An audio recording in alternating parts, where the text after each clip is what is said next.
ہوتا ہے جس کو اسٹپنی بولتے ہیں. تو میں آج یہاں اس اسٹپنی کی حیثیت سے آیا ہوں، اور یہ بھی گاڑی رکھنے والوں کو پتہ ہوگا کہ اسٹپنی کا پہیہ سب سے کمزور پہیہ ہوتا ہے.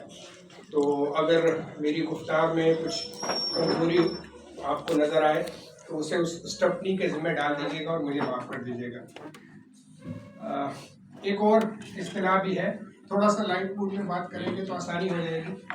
وہ کہتے ہیں 2 ملاؤں میں مرغی حرام ہوتی ہے. بے شک ہوتی ہوگی، لیکن اس کا کیا کریں گے کہ جب ایک ٹیبل پر 3 سہیل بیٹھے ہوں گے تو پھر مرغی حلال ہوگی یا حرام ہوگی وہ ہم مشتاق صاحب سے پوچھ لیں گے. افسانہ ایک انتہائی مقبول صنف سخن ہے اردو میں، اگرچہ اس کی عمر بہت زیادہ نہیں ہے، یہ سارا 125 سالوں کا کھیل ہے، لیکن اس دوران افسانے نے اپنی اہمیت کو منوایا ہے اور رج گج کے منوایا ہے. کچھ بنیادی منطقے ہوتے ہیں افسانے کے، جن میں سب سے پہلا جو ہے وہ وحدت خیال ہوتا ہے. وحدت خیال افسانے کو یکجا رکھتا ہے اور ایک نشست میں پڑھے جانے کے قابل بناتا ہے. پھر اس میں کردار نگاری کا ایک اہم عنصر ہوتا ہے. افسانے کا لکیل جو ہے، جو اس کا جو پس منظر ہے، جس زمانے میں، جس مکان میں، زمان و مکان کی جن قیود میں افسانہ مقید ہوتا ہے وہ بڑی اہم ہوتا ہے. اور سب سے بڑی چیز جو ہے وہ کہانی ہوتی ہے جو افسانے کے اندر ہونی چاہیے، اور کہانی ایک سے زیادہ سطحوں پر ہونی چاہیے، ورنہ پھر افسانہ افسانہ نہیں رہتا. میں اس کی مثال یہ دیتا ہوں کہ جو فوٹوگرافر میں اور مصور میں فرق ہوتا ہے وہی ایک عام لکھاری میں اور افسانہ نگار میں ہوتا ہے. فوٹوگرافر صرف فوٹو کھینچ دیتا ہے، مصور اس میں اپنے جذبات بھی جمع کر دیتا ہے. خالد سہیل ملک پر بات کرتے ہوئے مجھے تھوڑا سا پیچھے جانا پڑتا ہے. 1995 کی دہائی کے وسط میں ہم سب لوگ حلقہ ارباب بے ذوق پشاور کے پروردہ ہیں. ہم نے وہاں سے لکھنا سیکھا، پڑھنا سیکھا اور سننا سیکھا. آپ صرف یہ اندازہ لگائیں کہ جب حلقہ ارباب ذوق میں کسی افسانے پر بات ہو رہی ہو اور اس محفل میں ناصر علی سید اور اعجاز راہی اور یوسف عزیز زاہد اور مشتاق شباب اور سردار علی جیسے لوگ بیٹھے ہوں گے تو سیکھنے والوں کے دیوارے نیارے ہو جاتے ہوں گے.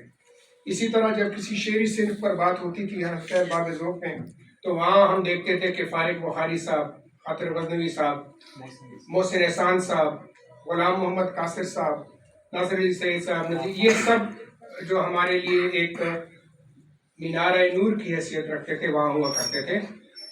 یہاں چونکہ اس تقریب کا تعلق کسی نہ کسی طریقے سے جامعہ پشاور سے بھی ہے، تو میری جامعہ پشاور میں جو اردو ڈپارٹمنٹ ہے اس کے اساتذہ سے، سہیل میرے ساتھ بیٹھے ہوئے ہیں، خصوصی درخواست ہے کہ آپ حلقہ ارباب ذوق کی طرز پر ریگولر تنقیدی نشستیں اپنے ڈپارٹمنٹ میں ضرور کروائیں.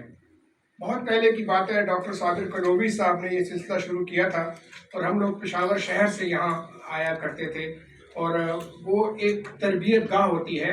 اور اب چونکہ روایتی ایم اے ختم ہو گیا ہے اور بی ایس اور ایم ایس کی تعلیمی سلسلہ شروع ہو گیا ہے، تو اس میں یہ جو ہے یہ ایک انتہائی اہم غیر نصابی سرگرمی ہے. تو اس پر ڈاکٹر صاحب آپ سے میں گزارش ہے، اور جیسا آپ ٹھیک ہے شاعروں و ادیبوں کو بھی بلائیں، لیکن اس میں بنیادی کردار جو ہے وہ طلباء کو ادا کرنا چاہیے کہ وہ اپنی تخلیقات پیش کریں اور وہی ان پر بات کریں. خالد سہیل کے افسانے کے متعلق چند مختصر باتیں کرنا چاہتا ہوں. میں نے پوائنٹ 1 لکھا ہے. خالد سہیل میں یہ وصف ہے کہ وہ جیسا دیکھتا ہے ویسا نہیں لکھتا. جیسا دیکھ کے تو کوئی بھی لکھ دے گا، لیکن اس میں جو ترمیم و اضافہ ایک افسانہ نگار کے لیے لازمی ہوتا ہے وہ یقیناً خالد سہیل اس سے کما حق آگاہ ہے. مجھے جو خالد سہیل کے افسانوں میں سب سے اہم چیز نظر آئی ہے، خوبصورت چیز نظر آئی ہے، وہ اس کے افسانے کا لکیل ہے. وہ کہاں کا افسانہ ہے؟